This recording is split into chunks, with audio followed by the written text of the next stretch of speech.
They said my great-grandfather's 80-year-old dam was an eyesore and safety hazard, so they bulldozed it while I was at my daughter's wedding. I came home from Autumn's reception to find 80 years of hand-cut limestone blocks reduced to rubble, muddy water rushing wild, and the smell of diesel fumes hanging thick in the evening air. The controlled flow that had protected our neighborhood since 1943, destroyed in 4 hours by a woman who moved here from California 2 years ago. There stood Cordelia Blackthorne on her pristine deck, sipping what looked like champagne, watching raw creek water flood into her own subdivision's storm drains. The HOA notice taped to my mailbox, $12,000 in unpaid infrastructure fees for a dam that existed before her precious neighborhood was even a developer's fever dream. Here's what they don't teach you in HOA president school. Water always wins. And I'm a retired Army Corps engineer who's about to give it some very specific directions. What would you do if petty officials destroyed something your family built with their own hands? Drop a comment with where you're watching from, and tell me your worst HOA horror story. My name's Ezekiel Ironwood, Zeke, to anyone who's earned the right to skip the formalities. Third-generation owner of 15 acres that my grandfather Jeremiah carved out of Missouri wilderness back when men solved problems with dynamite and determination instead of lawyers and homeowners associations. Jeremiah built our dam in 1943 with hand-cut limestone blocks and old-school German engineering. No mortar, just precisely fitted stones that had been holding back seasonal floods for 80 years. Every spring you could hear the gentle trickle of controlled water over those worn stones, smell the wet limestone mixed with wild mint growing along the banks, and feel the smooth texture of rocks polished by decades of patient water flow. I inherited more than property when Jeremiah passed. I got his stubborn streak and 23 years of Army Corps engineering experience. After 3 tours and a medical retirement, I was perfectly content living in our modest farmhouse, watching my daughter Autumn grow up where bullfrogs sang their evening concerts and afternoon sunlight filtered through oak branches like nature's own stained glass. Then the developers came. Willowbrook Estates sprouted around us in 1995 like mushrooms after rain, cookie-cutter houses for people who thought rustic charm was something you bought at Pottery Barn. Our creek became their water feature. Our flood control became their eyesore. Most neighbors were decent folks.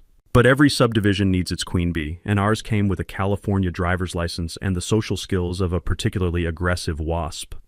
Enter Cordelia Blackthorne, former city planning assistant, current HOA president for 3 terms running, future migraine in designer clothing. She drove a white Tesla that never seemed to pick up road dust, maintained a yard so sterile it could double as a surgical suite, and had perfected the art of smiling while mentally calculating how much your backward local customs were costing her portfolio. The first shot came 2 months after Autumn's engagement. "Mr. Ironwood," she said, standing on my porch in jeans that probably cost more than my disability check, "we need to discuss your property's integration with community standards." Integration? Like I was defective software that needed updating. "Ma'am, my property was here before your community existed," I replied, watching her dismiss hand-carved porch posts with the same expression she'd use for roadkill. "That's precisely the problem." She produced a folder thick enough to stop bullets. "Your rustic infrastructure poses safety concerns. That dam especially. It's creating liability exposure, and frankly, Mr. Ironwood, some residents find your lifestyle incompatible with our investment protection. My lifestyle. Code for, you people don't belong here." The smell of her expensive perfume couldn't quite mask the scent of premium-grade bullshit and barely concealed contempt. I offered compromise, regular inspections, minor maintenance, whatever would keep the peace. But Cordelia had that predatory look people get when they've decided you're the nail and they're the hammer. Her first unfair act? She called Child Protective Services, claiming my property was unsafe for children because Autumn still visited with her fiancé's kids. Anonymous tip, of course, but the timing was surgical, right during wedding planning. The harassment campaign had begun, and Cordelia had just declared war on 4 generations of my family. But she'd miscalculated one thing about retired military engineers. We don't just build things to last. We build them to survive people exactly like her. 3 weeks after the CPS visit, which thankfully ended with the social worker apologizing for the obvious malicious report, a certified letter arrived that made Cordelia's previous harassment look like amateur hour. $12,000 in retroactive infrastructure fees for my 80-year-old dam. I read the legal gibberish twice, standing in my gravel driveway while the mail truck's diesel exhaust still hung in the morning air like a toxic cloud of bureaucratic bullshit. The rough paper crinkled between my fingers as I processed the sheer audacity. According to HOA consultant Brantley Blackthorne, yes, you caught that last name, my dam was negatively impacting downstream water management systems and required immediate remediation assessment fees. The twisted logic was almost impressive in its audacity. My dam, which had been controlling creek flow since before their subdivision existed, was somehow retroactively responsible for improvements they'd made to handle runoff from houses that shouldn't have been built on a floodplain in the first place. It was like blaming the lighthouse for the rocks. 30 days to pay or face remediation proceedings. Translation, pay up or we'll destroy your family heritage with the enthusiastic efficiency of a toddler with a sledgehammer. But here's where Cordelia made her first big mistake. I'm not just a retired engineer. I'm a paranoid retired engineer who believes in documentation. A quick Google search on Mr. Brantley Blackthorne revealed something my old Army Corps buddies had drilled into me. Always check professional credentials. Turns out this expert was licensed in Texas, but practicing hydrology consulting in Missouri without proper state credentials. Back in my Corps days, we'd seen contractors try this shell game constantly, operate just outside their jurisdiction to avoid oversight and accountability. My sergeant used to say, always verify the license before you trust the expertise, and that advice had just saved me 12 grand and handed me a legal sledgehammer of my own. My counterpunch was swift, surgical, and extremely public. I filed complaints with the Missouri State Licensing Board about unlicensed practice, demanded itemized breakdowns of every alleged improvement the fees were supposed to cover, and requested HOA budget transparency at their monthly meeting, in front of 63 residents who suddenly realized they'd been funding a personal vendetta. The smell of fresh coffee brewing during my late-night research sessions mixed with the satisfaction of watching Cordelia's airtight plan develop its first major leak. A simple license verification had just destroyed months of expensive legal groundwork. Sometimes the most effective weapons are the ones hiding in plain sight. Cordelia's reaction was predictably defensive and spectacularly stupid. She fired off passive-aggressive emails about harassment of professional staff and scheduled an emergency HOA board meeting, conveniently excluding non-residents like me from attendance. Because nothing says we're totally legitimate like secret meetings and defensive tantrums worthy of a reality TV show. But the damage was done and spreading like water through a cracked foundation. Longtime residents like Dalton Greystone, a retired teacher who'd lived here 30 years, started asking uncomfortable questions about why they were suddenly paying emergency assessments to fund legal battles they'd never voted on. Savannah Riverside, a widow on a fixed income, began showing up at my door with her own copies of suspicious HOA invoices and a growing suspicion that she'd been played. The community was fracturing along predictable lines, newer residents clutching their property value fears like life preservers, while old-timers quietly wondered when their neighborhood association had transformed into something that would make organized crime families blush with embarrassment at the amateur-hour corruption. Anonymous social media harassment ramped up with the sophistication of middle school bullies armed with fake accounts. Someone was spreading rumors about dangerous veterans and unstable dam infrastructure, the digital equivalent of throwing spaghetti at a wall and praying for marinara sauce to stick. The sound of my boots on gravel as I walked to check my mailbox each morning had become a daily reminder that this was far from over. But now those footsteps carried the confidence of someone who just landed the first real blow in what was shaping up to be a very educational war. Cordelia's response to my licensing board complaint arrived faster than a tax audit on lottery winners. Apparently, nothing motivates HOA presidents quite like public embarrassment in front of people who actually pay their salary. Enter Pemberton and Associates, the kind of aggressive real estate law firm that makes ambulance chasers look dignified by comparison. Their letterhead was thick enough to armor a tank, and their first certified letter hit my mailbox with all the subtlety of a freight train carrying bad news and overpriced legal fees. The new claim? My dam created catastrophic liability exposure for the HOA, and I needed professional liability insurance or immediate removal proceedings would commence. The letter smelled like expensive cologne and pure desperation. Apparently, when your fake expert gets his license yanked, the next move is hiring real lawyers to make the same fake arguments with fancier vocabulary. But here's where my engineering background proved invaluable again. During my core days, I'd learned that the most dangerous opponent isn't the one screaming threats, it's the one quietly building a better mousetrap. So while Cordelia was carpet bombing my mailbox with legal intimidation, I was doing what engineers do best: systematic problem solving and meticulous documentation. The pressure campaign escalated with the efficiency of a military operation. Daily certified letters arrived like clockwork, each one ratcheting up the language and compressing the deadlines. County inspectors began materializing at inconvenient hours, always responding to anonymous safety concerns that read like Cordelia's greatest hits album. The local newspaper received a concerned citizen letter about aging infrastructure dangers, written in prose so overwrought it belonged in a soap opera script. Then, while sorting through the legal avalanche one evening, I discovered something that made my coffee taste bitter with irony. The sound of rustling documents had become my evening soundtrack, but one invoice caught my attention like a fire alarm in a library. Cordelia's legal fees weren't coming from her designer purse. They were being funded through emergency assessments levied on every HOA resident, including the very people she claimed to be protecting from my dangerous dam. My neighbor, Dalton Greystone, confirmed the scam when he appeared at my door clutching his assessment notice like evidence of war crimes. "Zeke," he said, his retired teacher's voice shaking with controlled fury, "I've been paying legal fees to destroy your family's dam. When exactly did we vote to fund this woman's personal jihad?" The answer, of course, was never. Cordelia had been operating like a dictator with a homeowners association, using community funds to finance personal vendettas. In my military experience, we had a technical term for officers who abused their authority for personal gain. We called them candidates for court-martial. My counterpunch involved strategic precision that would have made my old commanding officer proud.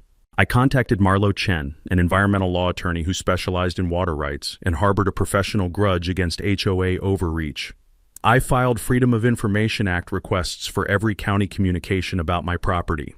Most importantly, I began documenting each HOA bylaw violation with the methodical thoroughness of someone building a federal case, because that's exactly what this was becoming. The legal discovery revealed what I'd suspected. The HOA had never properly incorporated authority over pre-existing properties. Cordelia had been issuing orders with all the legal validity of a mall security guard trying to arrest federal agents. Multiple board decisions violated Missouri Sunshine Law requirements, and her emergency assessments had about as much legitimacy as a $3 bill printed on toilet paper. From dealing with military bureaucracy, I'd learned that organizations operating on questionable authority absolutely hate having their power challenged in well-lit public forums by people who've actually read the relevant laws. Community response was swift and deeply satisfying. Dalton started attending every HOA meeting armed with pointed questions about financial transparency.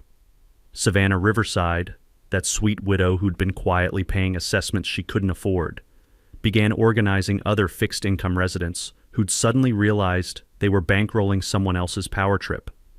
Clandestine meetings convened in my kitchen, where the aroma of strong coffee mixed with the quiet determination of people who'd finally recognized they'd been systematically conned. We called ourselves Concerned Residents, but we were really a support group for victims of HOA financial abuse. Cordelia's desperation became obvious when she issued a 48-hour emergency abatement notice, claiming sudden dam inspection had revealed catastrophic structural deficiencies requiring immediate demolition. The timing was surgically precise, scheduled for Autumn's wedding weekend, when family obligations would supposedly prevent me from interfering. But Cordelia had made one critical miscalculation about retired military engineers. She assumed I'd choose my daughter's happiness over my family's 80-year legacy. She was about to discover that engineers don't just build structures to withstand natural disasters. We design them to survive human ones too. And I'd been planning for this particular storm since the day she first knocked on my door.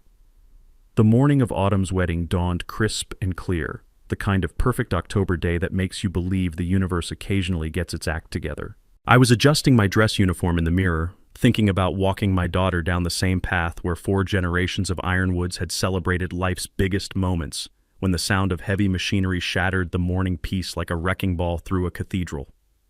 6 a.m., diesel engines roaring to life, the unmistakable hydraulic whine of excavators warming up for destruction.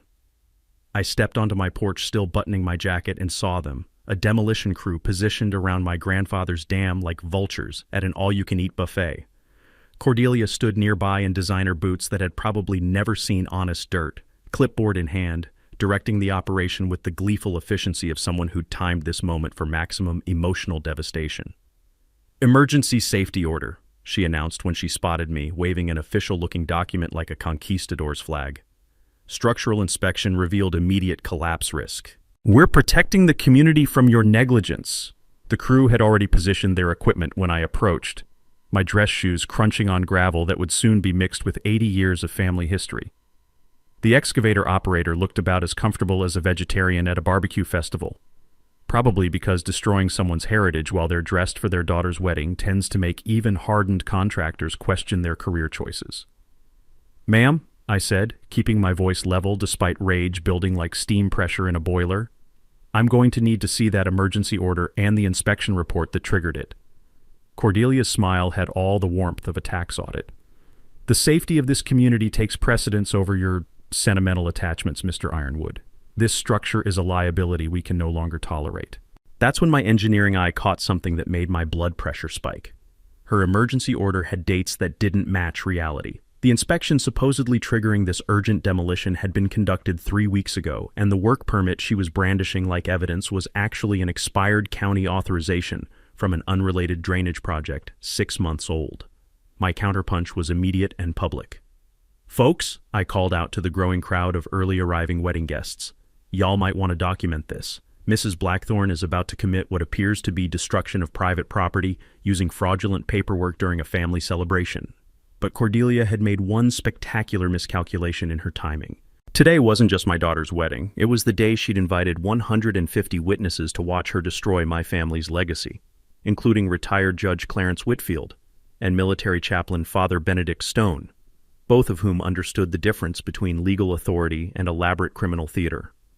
The first hydraulic claw bit into limestone that had weathered 8 decades of Missouri storms, and the sound was like civilization itself breaking apart. Clear water that had flowed controlled and peaceful since 1943 suddenly rushed wild and unrestrained, carrying away topsoil and decades of careful erosion control like nature's own revenge. Within 2 hours, what had taken my grandfather months to build was reduced to rubble and muddy chaos. The ceremony relocated to the church basement, Autumn's white dress hem stained with creek mud, and 150 wedding guests transformed into very angry witnesses to what looked increasingly like premeditated vandalism disguised as municipal authority. The texture of my daughter's muddy dress between my fingers, as I helped her navigate the chaos, felt like holding evidence of a war crime committed against my family's most sacred moment. But here's what Cordelia's California-bred arrogance hadn't anticipated. Midwestern wedding guests don't passively watch family heritage get bulldozed during celebrations. The entire guest list became instant advocates armed with smartphones, recording every moment of bureaucratic savagery timed for maximum cruelty. Judge Whitfield cornered me during the relocated reception, his weathered face grim with professional outrage. "Zeke, that wasn't a legal demolition. Emergency orders require specific protocols, and what I witnessed was either catastrophic incompetence or deliberate fraud with federal implications." Father Benedict offered something more valuable: connections to investigative journalists who specialized in government overreach stories. "Son," he said, straightening his collar with hands that had blessed soldiers heading into combat, "sometimes evil hides behind paperwork and procedure, but truth has a way of surfacing like water finding cracks in stone." The immediate consequences were swift and deeply poetic. Uncontrolled water flow began flooding HOA common areas within hours, turning their pristine walking trails into muddy disasters that resembled the aftermath of biblical judgment. Local news picked up the wedding day demolition story by evening, complete with video footage of Cordelia directing destruction, while formally dressed guests watched in horrified fascination. Social media exploded with #JusticeForZeke hashtags and darkly humorous commentary about HOA presidents who apparently objected to happiness occurring near functional infrastructure. Several board members quietly developed amnesia about supporting Cordelia's increasingly unhinged leadership style, but the real game changer was hiding among the wedding debris. As we cleaned up the next morning, wind-blown documents from the flooding had scattered across my property, including water-damaged HOA financial records that had literally blown from Cordelia's yard during the chaos her own destruction had unleashed. Those soggy papers contained secrets that would transform this personal vendetta into a federal criminal case. Cordelia had just handed me the ammunition to destroy her completely, gift-wrapped in the consequences of her own cruelty. The smell of diesel exhaust still hung in the morning air as I smoothed out documents that would redirect the flow of justice exactly where it needed to go. The water-damaged documents scattered across my yard looked like confetti from Hell's own victory party, but as I smoothed out the soggy papers on my kitchen table, the same oak surface where 3 generations of ironwoods had solved family problems, I realized Cordelia's flood had delivered something more valuable than revenge.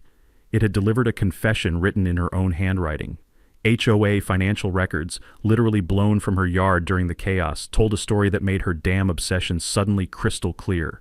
The musty smell of wet paper mixed with the bitter aroma of my morning coffee as I processed what I was seeing. This wasn't about safety, liability, or community standards. This was about covering up theft that would make Bernie Madoff blush with professional admiration. The first document stopped me cold, a bank statement showing the HOA's actual balance, negative $847,000. $847,000 in debt from a beautification project that had somehow transformed the neighborhood budget into a financial black hole deeper than Cordelia's moral compass. But that number was just the warm-up act for the main event.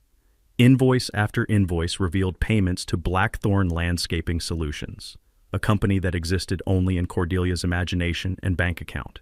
$200,000 for landscaping work that had never been performed, maintenance that had never happened, and consulting fees for expertise that apparently consisted of advanced embezzlement techniques and creative accounting worthy of organized crime.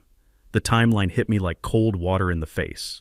Cordelia had been systematically draining community funds for 2 years, using shell companies and fake invoices with all the subtlety of a bank robbery staged during a marching band parade. When residents started questioning rising assessments and declining services, she needed a distraction spectacular enough to justify emergency expenditures and insurance claims. Enter my grandfather's dam, not as a safety hazard, but as a financial scapegoat. The insurance correspondence made my engineer's brain hurt with its sheer audacity. Email chains between Cordelia and an adjuster discussed how catastrophic upstream infrastructure failure could trigger massive coverage for flood damage to common areas. The plan was elegantly simple and thoroughly criminal. Destroy my dam, blame the resulting chaos on failed pre-existing infrastructure, and use insurance payouts to replace stolen money while painting me as the negligent property owner who'd endangered the entire community. My family's 80-year legacy had become the patsy for her 2-year crime spree, but desperation had made Cordelia sloppy in ways that would make career criminals weep with embarrassment. Email timestamps showed she'd been planning insurance fraud before the dam destruction, complete with pre-staged photographs of pre-existing damage to areas that would conveniently flood when my creek ran wild. From my military experience with supply chain corruption, I recognized this level of financial manipulation required either spectacular stupidity or pathological confidence in personal invincibility. Cordelia had apparently embraced both philosophies with the enthusiasm of someone who'd never heard of federal prison. The smoking gun was buried in a folder marked Emergency Reserves, bank transfer records showing HOA funds flowing to offshore accounts in the Cayman Islands. Because nothing says legitimate neighborhood association, like international money laundering operations that would impress cartel accountants. Marlo Chen's assessment the next morning was swift and professionally devastating. Zeke, she said, spreading the evidence across her conference table like evidence from a federal task force. This isn't simple embezzlement. We're looking at wire fraud, mail fraud, insurance fraud, conspiracy, and money laundering. Federal prosecutors will be fighting over who gets to try this case. The power dynamic had just executed a complete reversal that would have impressed military strategists. I wasn't defending my property against HOA overreach. I was sitting on evidence that would send their president to federal prison for decades while recovering every stolen penny, plus punitive damages that would bankrupt her into the next geological era. But timing would determine whether we caught a thief or just scared away a flight risk. Exposing Cordelia immediately might trigger evidence destruction or an express flight to non-extradition countries. The smart play involved letting her continue digging while federal authorities built an escape-proof case. Judge Whitfield's federal connections proved invaluable for coordinating the investigation without alerting our target. "Son," he said, reviewing evidence with clinical precision honed by decades of judicial experience, "this woman has committed enough federal crimes to keep prosecutors busy until retirement, but we need to catch her actively moving money, not just holding proof of historical theft." The irony was delicious enough to serve at state dinners. Cordelia had destroyed my family's heritage to cover up stealing from the very neighbors she'd convinced to fund her legal war against me. Those same people would soon have front row seats to watching their trusted leader get arrested for robbing them systematically and creatively. Father Benedict captured the moment perfectly during our next kitchen strategy session. Evil has a tendency to consume itself, Zeke. Our responsibility is ensuring the community gets an unobstructed view of the consequences. My kitchen table had transformed into a war room that would have impressed Pentagon strategists, covered with evidence folders, legal documents, and enough coffee cups to caffeinate a small army. The smell of fresh brewing mixed with the satisfaction of watching a plan come together with the precision of Swiss clockwork operated by very angry engineers. The team assembled around that oak table represented everything Cordelia had catastrophically underestimated about small-town networks and military precision planning. Marlo Chen brought environmental law expertise and a personal vendetta against HOA corruption that burned hotter than asphalt in August. Judge Clarence Whitfield contributed federal connections and 4 decades of legal strategy refined by watching criminals who thought they were smarter than the Constitution. Father Benedict offered community organizing skills and the kind of moral authority that makes people confess sins they'd forgotten committing. Our resident intelligence network consisted of some impressively motivated neighbors. Dalton Greystone had access to HOA meeting minutes and the observational skills of someone who'd survived 30 years of middle school politics. Savannah Riverside tracked financial irregularities with spreadsheet precision that would make IRS auditors weep with professional envy. Preston Ashworth, the former board member who'd quit in disgust, had kept copies of everything because he'd seen this disaster coming from 3 fiscal years away. Marlo mapped out our legal strategy like a general planning D-Day, but with better coffee and significantly more righteous anger. We'd document every HOA bylaw violation while preparing criminal referrals for embezzlement and fraud. Civil suits for property destruction would run parallel to challenges against the HOA's fundamental authority over pre-existing properties. From my core days, I remembered that effective attacks hit multiple targets simultaneously. When you're flanked from 6 directions, everything becomes indefensible. Judge Whitfield's forensic accounting contact agreed to audit HOA books with the enthusiasm of someone who specialized in finding money hidden by people who thought they were cleverer than mathematics. His FBI connection would investigate insurance fraud with federal resources and subpoena power that could pierce corporate veils like tissue paper. We'd request asset freezes to prevent further theft while preparing resident class action suits for those illegal assessments that had funded Cordelia's personal legal war. Father Benedict's investigative journalist contacts practically salivated over the story. Bureaucratic corruption, veteran family targeted, community funds stolen, wedding day destruction. The media package wrote itself. Small-town David versus Goliath, except Goliath was embezzling money, and David had federal law enforcement backing his slingshot. Meanwhile, our neighborhood intelligence network operated with efficiency that would have impressed CIA handlers. Dalton's daily dog walks conveniently passed Cordelia's house, documenting suspicious contractor visits and luxury purchases that seemed remarkably inconsistent with her claims of HOA financial difficulties. The man could identify irregular spending patterns from 3 blocks away, which was either impressive investigative instinct or the natural result of decades spent managing school budgets. Savannah tracked every assessment notice and expenditure with spreadsheet precision that revealed patterns invisible to casual observation. Preston photographed evidence being removed from HOA offices during routine maintenance that looked suspiciously like systematic document destruction performed by people who'd never heard of obstruction of justice charges. We organized like a neighborhood watch program crossed with a federal task force, sharing intelligence through encrypted group texts and weekly coffee meetings that appeared completely innocent to outside observers. The beauty of small-town operations: nobody suspects the church ladies and retired teachers of conducting sophisticated financial investigations. Father Benedict's community healing meetings provided legal education disguised as pastoral care, teaching residents about property rights and HOA limitations they'd never realized they possessed. Judge Whitfield explained how financial mismanagement laws applied to volunteer board members who'd assumed their authority was unlimited. I led volunteer flood cleanup efforts, building goodwill while documenting ongoing damage from Cordelia's destruction with photographic evidence that would survive federal court scrutiny.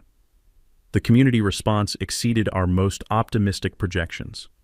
People who'd been afraid to question authority discovered courage in numbers, and residents who'd felt isolated realized they weren't alone in their suspicions about HOA financial management. Nothing builds solidarity quite like discovering you've all been systematically conned by the same person. Cordelia's reaction to our methodical approach was predictably paranoid and spectacularly counterproductive. Security cameras sprouted around her property like technological mushrooms after rain. She stopped attending public meetings, sending proxies with talking points that sounded increasingly desperate and legally problematic. Bank records showed asset transfers to offshore accounts accelerating, exactly what federal investigators needed to document active money laundering in real time. My property became the secure document storage facility, organized with military precision that would have made supply sergeants proud. Digital copies lived at Marlowe's law firm under attorney-client privilege. Physical evidence went into Judge Whitfield's personal safe with chain of custody documentation that could satisfy Supreme Court evidence requirements. Every document was photographed, every transaction traced, every communication recorded with legal precision that transformed amateur-hour neighborhood corruption into federal felony charges backed by evidence that could survive appellate review. The sound of my printer humming late into the night became the soundtrack of justice being methodically assembled, one damning document at a time. From military logistics experience, I knew the critical details that would seal this case. HOA board members faced personal liability for financial mismanagement, information that would motivate cooperation when federal investigators started asking pointed questions. Property destruction required both criminal prosecution and civil recovery to ensure complete accountability. Insurance fraud carried 10-year federal sentences that made plea bargaining very attractive for anyone smart enough to realize their position was hopeless.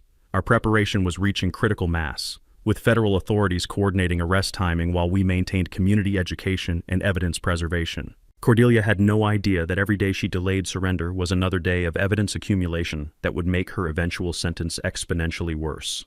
The creek kept flowing over the rubble of my grandfather's dam, carrying the promise that justice flows toward those who forget that water always finds the lowest point. And in this case, that was going to be a federal courthouse with very uncomfortable seating. Cordelia's discovery that her missing financial documents had blown straight into enemy hands triggered a meltdown that transformed months of calculated harassment into weeks of increasingly desperate criminal activity. Her first move proved that panic destroys judgment faster than water erodes limestone. She broke into my property at 2 a.m, searching for documents that were already safely locked away. My trail cameras captured every moment of her amateur burglary attempt, including the 5 minutes she spent cursing at my garden hose after tripping over it like some kind of vengeful yoga instructor. The footage was simultaneously hilarious and disturbing. Cordelia, in designer athleisure gear, wielding a flashlight while attempting stealth operations that would have embarrassed drunk teenagers. But watching someone desperate enough to commit felonies on camera tends to kill the comedy pretty quickly.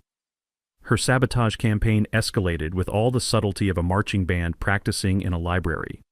Social media posts appeared questioning my mental stability and spreading rumors about dangerous veteran behavior that read like they'd been written by someone whose entire knowledge of military service came from action movies and political attack ads. The harassment crossed every line civilized society pretends exists.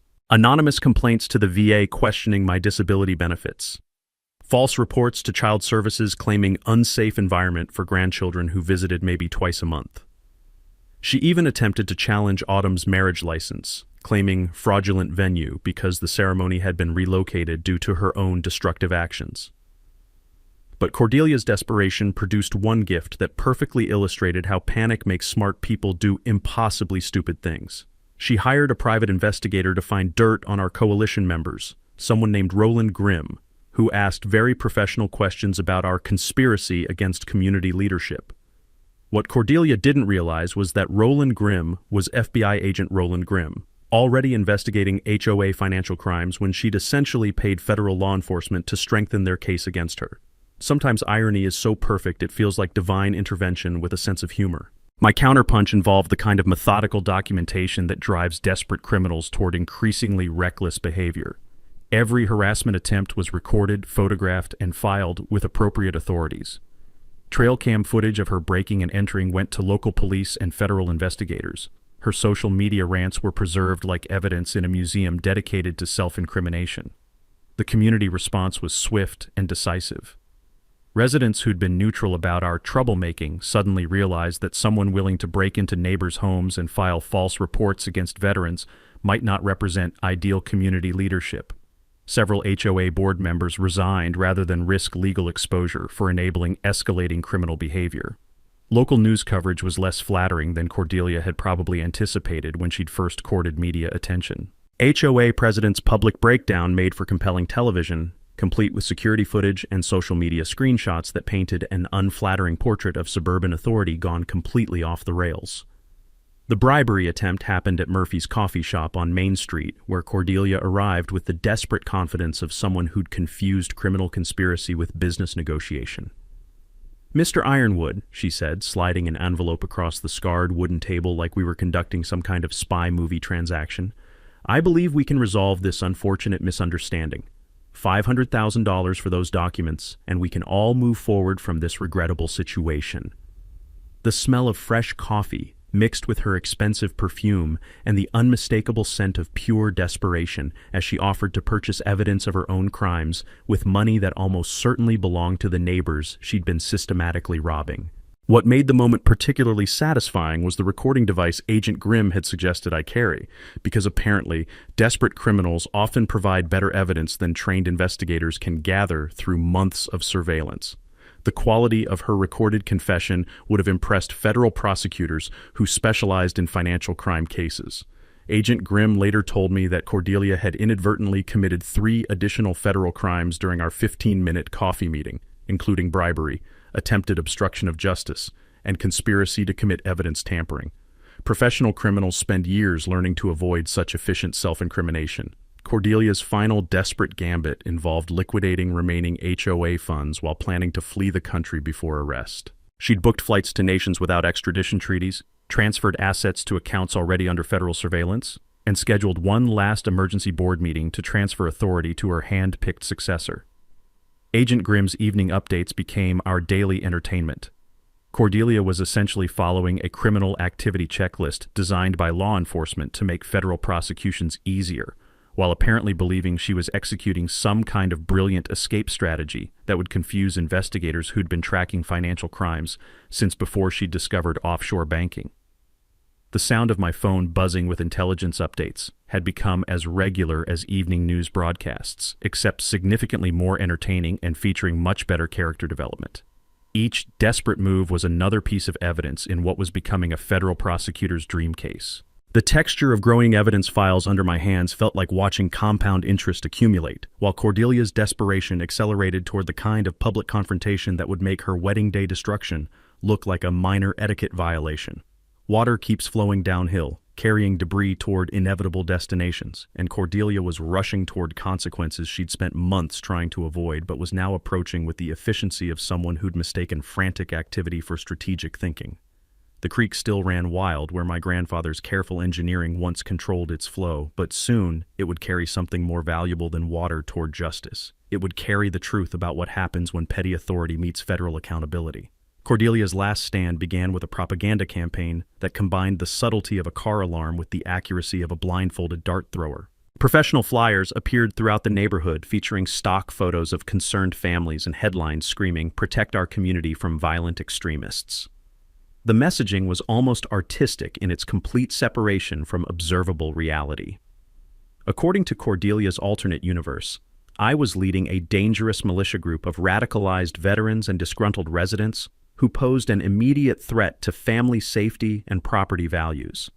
The flyers read like they'd been written by someone whose primary sources were dystopian novels and late-night cable news panic attacks. She'd organized an emergency community safety meeting with all the theatrical production value of a small-town political rally crossed with a particularly dramatic episode of daytime television. The venue was our flood-damaged community center, because nothing says credible leadership like holding meetings in buildings damaged by your own destructive decisions.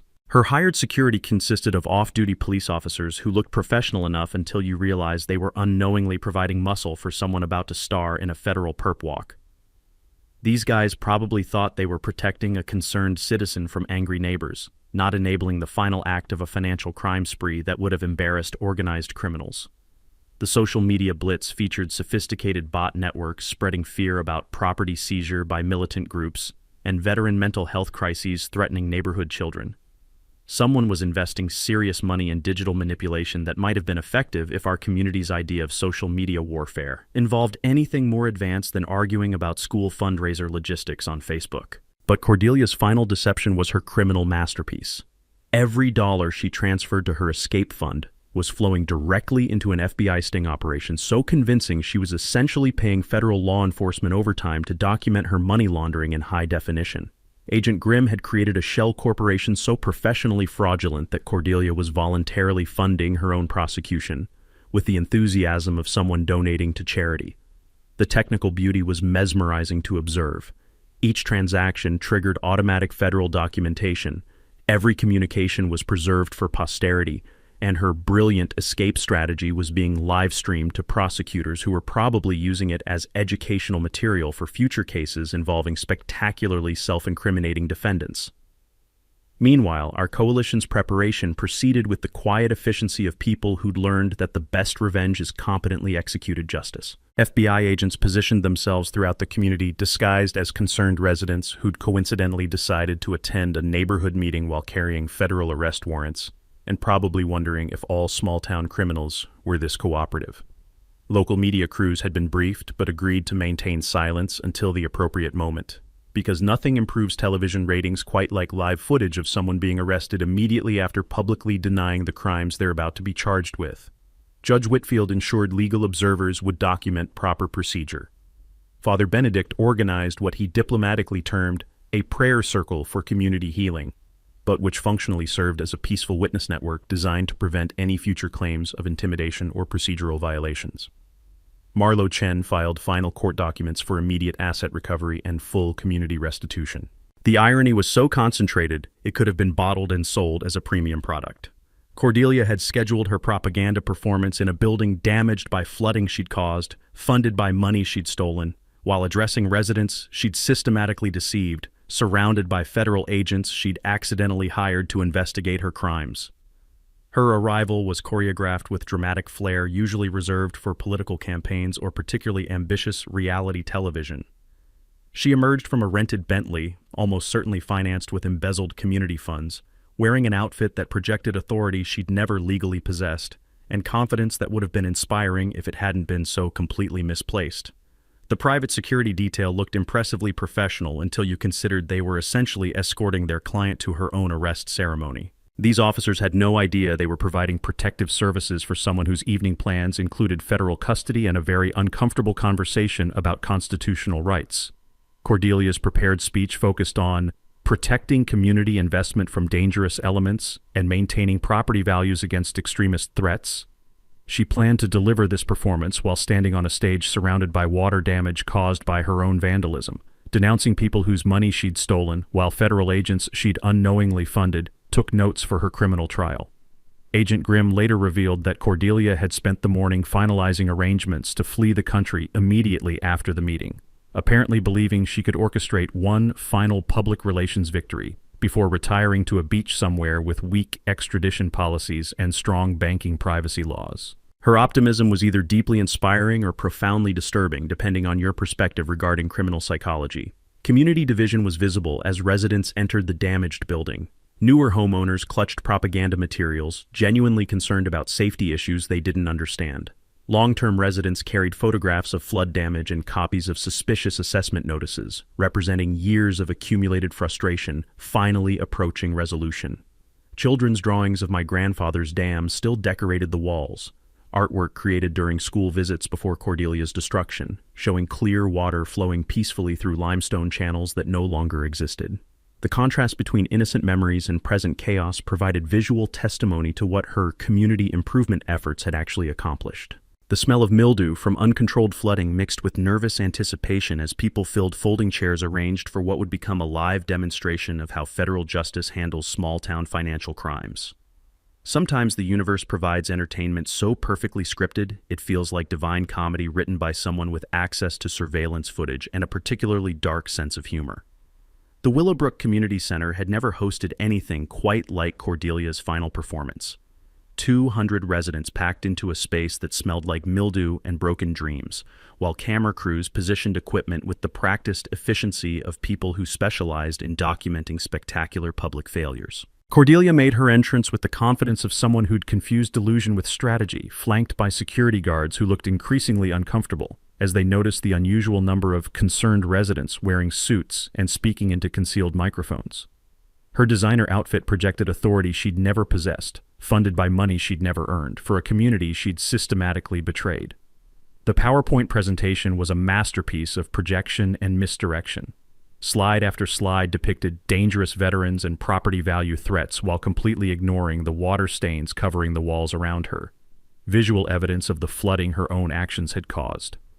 She spoke about financial responsibility, while federal agents she'd unknowingly hired sat in the audience taking notes on crimes she was about to confess to on live television.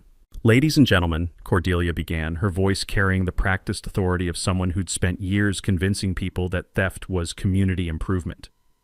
"We face an unprecedented threat to our neighborhood's safety and investment security. Extremist elements have infiltrated our community, spreading dangerous lies about our financial management while threatening the very foundations of property value protection." The audience reaction split along predictable lines. Newer residents clutched their propaganda flyers, nodding along with rhetoric that painted their neighbors as domestic terrorists. Long-term residents sat quietly, many holding photographs of flood damage and copies of the assessment notices that had funded this elaborate charade. My coalition occupied the front row with the calm confidence of people who'd spent weeks preparing for this moment. Dalton, Savannah, and Preston sat like poker players holding royal flushes, waiting for the right moment to reveal their cards. Judge Whitfield observed from the side, taking notes with the methodical precision of someone documenting evidence for future legal proceedings. Cordelia's fatal mistake came 20 minutes into her presentation, when overconfidence transformed careful lies into brazen admissions. "I personally authorized the removal of that dangerous dam structure," she declared, gesturing dramatically towards slides showing my property. "Because community safety takes precedence over sentimental attachments to outdated infrastructure." The admission of destruction of private property was recorded by multiple cameras and witnessed by 200 residents, but Cordelia was just getting started with her self-incrimination tour. "The HOA exercises full authority over all neighborhood properties," she continued, apparently forgetting that half her audience consisted of people whose property predated her organization by decades. "And we will take whatever legal action necessary to protect our community from troublemakers who spread lies about our financial management." That's when I stood up, approaching the microphone with the unhurried pace of someone who'd been waiting months for this exact moment.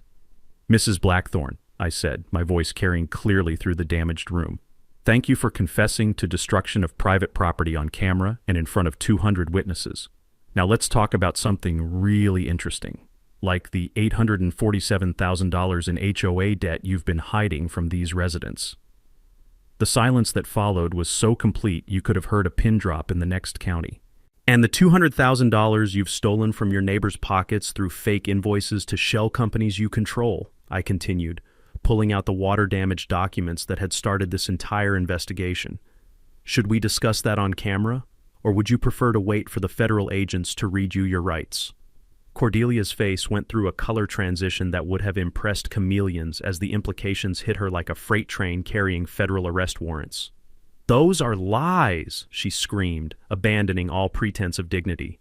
"Stop spreading malicious falsehoods. Security. Remove these troublemakers." But her security detail had noticed something she'd missed. The unusually large number of residents displaying federal badges and looking very interested in her response to accusations of financial crimes. Agent Grimm stepped forward with the casual confidence of someone who'd been waiting all evening for his cue. "Mrs. Cordelia Blackthorne, you're under arrest for wire fraud, mail fraud, money laundering, embezzlement, and conspiracy to commit insurance fraud." The sound of handcuffs clicking closed echoed through the sudden silence like the final note of a very expensive symphony. Cordelia's demands to stop this conspiracy and protests about veteran extremists were drowned out by the Miranda warning being read in the patient voice of someone who'd performed this procedure many times before. The community's reaction was immediate and deeply satisfying. Spontaneous applause erupted from residents who'd finally watched justice arrive with handcuffs and federal badges. Tears flowed from elderly neighbors who'd watched their savings disappear into Cordelia's personal accounts. Children asked parents why the mean lady was crying, while police officers explained constitutional rights. Local news cameras captured every moment as Cordelia was escorted from the building she'd damaged, past residents she'd stolen from, toward a federal courthouse where financial crimes were treated with the seriousness they deserved. The live stream went viral within minutes, with hashtags trending that would have embarrassed anyone with functioning shame receptors. National media picked up the story by morning. HOA president arrested during community meeting for massive embezzlement scheme, complete with footage of someone being arrested immediately after publicly denying the crimes she was charged with committing. The remaining HOA board dissolved faster than sugar in rain, unwilling to risk association with federal criminal charges. Community members voted unanimously to create a resident-controlled neighborhood association based on transparency, accountability, and the revolutionary concept that stealing from your neighbors was morally and legally problematic. Agent Grimm later told me that Cordelia had managed to commit 3 additional federal crimes during her final speech, including perjury, obstruction of justice, and making false statements to federal officers who'd identified themselves before the meeting began. The creek outside still ran wild where my grandfather's engineering once controlled its flow. But inside that damaged building, justice had finally found its proper course towards someone who'd forgotten that water always seeks the lowest point, and federal courtrooms tend to be very low indeed. Justice moved swiftly once federal prosecutors had Cordelia's recorded confessions, documented money transfers, and enough evidence to fill a small library dedicated to creative financial crimes. She pled guilty to avoid a 15-year sentence that would have made her eligible for Social Security upon release, receiving 5 years in federal prison, complete asset forfeiture, and a restitution order that would follow her, like a particularly persistent creditor, for the rest of her natural life. The $2.1 million recovery exceeded even our most optimistic projections. Apparently, Cordelia had been more thorough in her theft than anyone realized, including offshore accounts that federal investigators traced with the enthusiasm of treasure hunters armed with subpoena power. Every stolen dollar returned to the community, plus punitive damages that transformed our neighborhood association from bankrupt to better funded than most small-town governments. My personal settlement for property destruction and emotional damages came to $500,000, which felt less like compensation and more like cosmic irony with a very expensive price tag. But money couldn't rebuild 80 years of family heritage. That would require something more valuable than cash. The dam restoration became a community project that would have made my grandfather proud, combining his original limestone with modern engineering that included fish ladders, walking trails, and educational signage explaining how proper water management protects neighborhoods from the kind of flooding that had damaged our community center.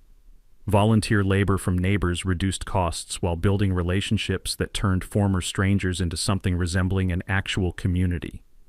Autumn and her husband moved into the renovated farmhouse that spring, making me a grandfather to children who would learn to fish in waters their great-great-grandfather had controlled with hand-cut stone and patient engineering. The sound of young voices echoing across water that flowed clean and controlled felt like the best possible ending to a story that had started with destruction and spite. The Willowbrook Neighbors Association replaced the HOA with democratic voting, transparent budgets, and monthly potluck meetings that actually brought people together instead of driving them apart. Property values increased when potential buyers realized they could purchase homes in a community run by residents instead of aspiring dictators with access to legal fees and offshore banking. We established the Ironwood Veterans Foundation for PTSD counseling, using Cordelia's restitution payments to provide services for military families dealing with the kind of bureaucratic harassment that had nearly destroyed mine. The irony of using her stolen money to help veterans she'd tried to demonize felt like justice, with a sense of humor that appreciated long-term planning. The Willowbrook Environmental Education Center opened near the restored dam, where local schools bring children to learn about water management, community cooperation, and why financial transparency matters in democratic institutions. Teacher-led field trips include hands-on lessons about engineering, environmental protection, and how ordinary citizens can fight corruption when they work together with proper documentation and federal assistance. Our annual Freedom from HOA festival celebrates community independence with food trucks, live music, and educational booths about legal rights that most homeowners never realize they possess. Local attorneys provide free consultations about association bylaws, state oversight requirements, and when HOA authority crosses into criminal territory that requires federal attention. The Scholarship Fund helps young veterans pursue education in engineering, law, and public administration, fields where understanding how systems work prevents the kind of abuse that Cordelia had practiced with such spectacular criminal creativity. Recipients learn that the best defense against corruption is citizens who understand their rights and aren't afraid to document violations with legal precision. Father Benedict's community organizing efforts spread beyond our neighborhood, helping other subdivisions identify financial irregularities and challenge illegal assessments. His network of pastoral care meetings provided cover for legal education that transformed confused homeowners into informed citizens capable of asking uncomfortable questions about budget transparency and fiduciary responsibility. Judge Whitfield became our unofficial legal advisor, teaching residents about sunshine laws, financial oversight requirements, and how to request the kind of documentation that makes embezzlement difficult to hide from federal investigators. His monthly workshops attracted audiences from surrounding counties who'd heard about our successful resistance to HOA overreach.